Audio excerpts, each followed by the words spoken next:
Where's your mommy?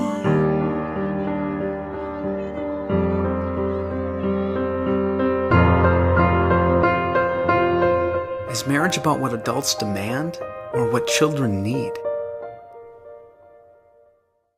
We have to understand barbarians need to be educated. They need to be disciplined, and just because someone feels it or thinks it doesn't mean that we're supposed to go down that road. That's what's called the sinful nature. That looks innocent enough, doesn't it? Lots of young people hitchhike. Seems like a good way to get from one place to another. But sometimes there are dangers involved that never meet the eye. So no matter where you meet a stranger, be careful if they are too friendly. One never knows when the homosexual is about. Let's take the case of Jimmy Barnes. Jimmy played baseball all afternoon, and he didn't feel like walking home, so he decided to thumb a ride. He'd done it 100 times before, and he didn't think anything was unusual when the driver struck up a friendly conversation. In fact, he seemed like a real nice guy. What Jimmy didn't know was that Ralph was sick, a sickness that was not visible like smallpox, but no less dangerous and contagious, a sickness of the mind.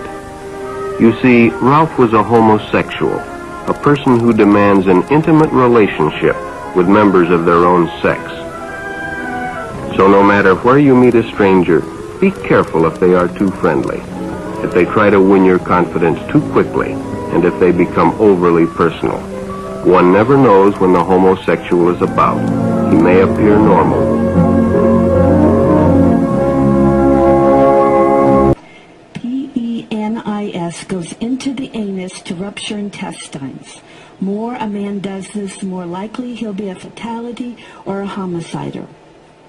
Getting pleasure while the other man passes away reverberates another homicide later.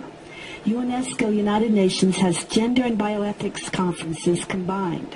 Only gays go to gender studies. Gays are the bioethic genociders in hospitals. Well, because they can't have a child. Children can be eliminated. The Fed stated in this December 11th article, the Lincoln Journal Star, page 6. Gays should not be employed in hospitals or any health occupation. Whitney Houston was found without clothes in a bathtub. Every corpse found without clothes has a partner that did away with them. Lesbians and gays rarely live past 40 years old because it is common for a partner to do away with them, or they self-inflict. When a man and a woman fall in love, they can get married, right? So why can't two men or two women who love each other get married as well?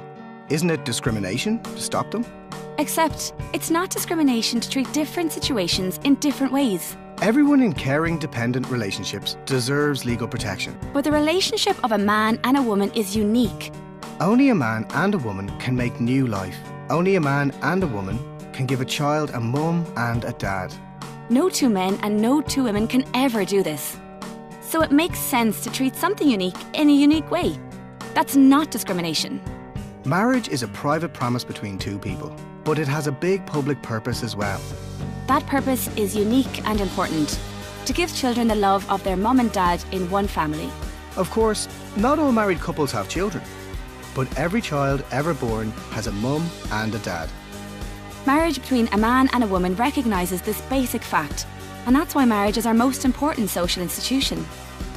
It's our way of saying that the differences between men and women matter, that the differences between mothers and fathers matter, and that kids have a right to what they long for, a loving mum and dad.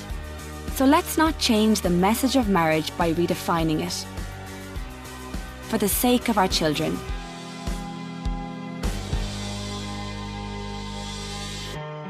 Same-sex marriage is that people who marry do have sex. And when same-sex people are married, they do have sex. There's something called sodomy. Sodomy, defined in Minnesota, is sex by or with the mouth or through the anus.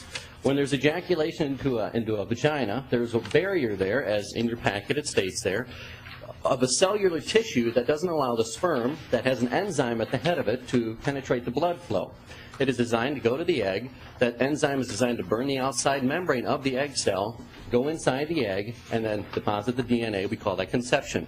God said, "Be fruitful and multiply." Marriage is honorable. The two become one. God said marriage equals one man and one woman. We agree. On November 6th, Use your right to vote. to vote his values. GodSaid.org. When ejaculation occurs inside of a colon, it's highly absorbent material. The cells do not have a barrier for the sperm and those enzymes to enter into the blood flow. When the enzymes enter into the blood flow and a continued prolonged environment to that happens, these enzymes in the blood flow, it causes what we know as AIDS, acquired immune deficiency syndrome. And AIDS, of course, brings on common diseases, colds, and things, and it magnifies them to a point where it's unhealthy.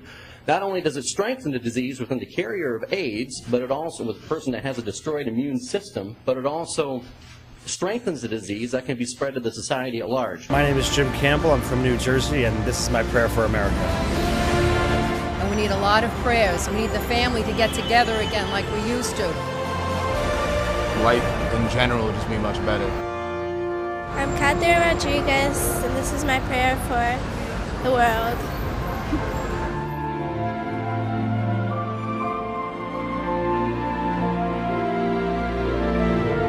I chose to follow Jesus, and if you do, He will never, ever, ever lead you astray. Amen. Like boils and a very raw skin broke out on the hands, feet, butt, mouth of these gay communities. And marriage has been one man and one woman since before North Carolina was a state. It's what God created to give children a mother and a father. By defining marriage in the state constitution, only voters can determine what marriage means. Everyone, gay or straight, is free to live as they choose, but nobody has the right to redefine marriage. 30 other states have voted to protect marriage. This is our turn. Vote for the Marriage Protection Amendment. Vote for Marriage NC sponsored this ad. Health risk to the society at large, and it's going to put a financial burden on the people of Minnesota to be able to support all the diseases that will come out of this. Should marriage be limited to one man and one woman? Why do governments promote marriage between one man and one woman? It's not just because two people love each other. No, it's for the perpetuation and stabilization of our society.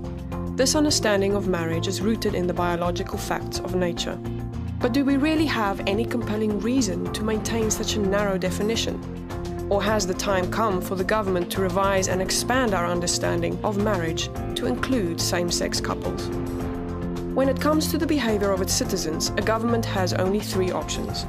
It can promote, permit, or prohibit their behavior. For example, the state promotes police work, permits most occupations, but prohibits drug dealing. Why? Because dealing drugs harms society, while police work greatly benefits society. In the same way, our government promotes natural marriage, permits most relationships, but prohibits incest and pedophilia. Why? Because incest and pedophilia harm our communities, while natural marriage benefits our communities. And here's how. Natural marriage creates children, it best raises children, it protects women, it civilizes men, it lowers crime, poverty and welfare, which in turn reduces government spending and deficits. In short, natural marriage perpetuates and stabilizes society.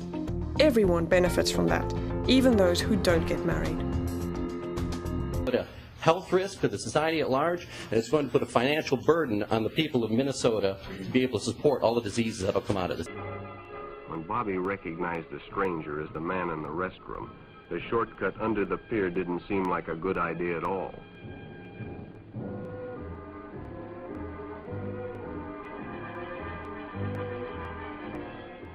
After all, it's more fun to stay with your friends anyway. Bobby had made a wise decision. It may have saved his life. The decision is always yours, and your whole future may depend on making the right one. So no matter where you meet a stranger, Be careful if they are too friendly, if they try to win your confidence too quickly, and if they become overly personal. One never knows when the homosexual is about. He may appear normal, and it may be too late when you discover he is mentally ill. So keep with your group, and don't go off alone with strangers unless you have the permission of your parent or teacher.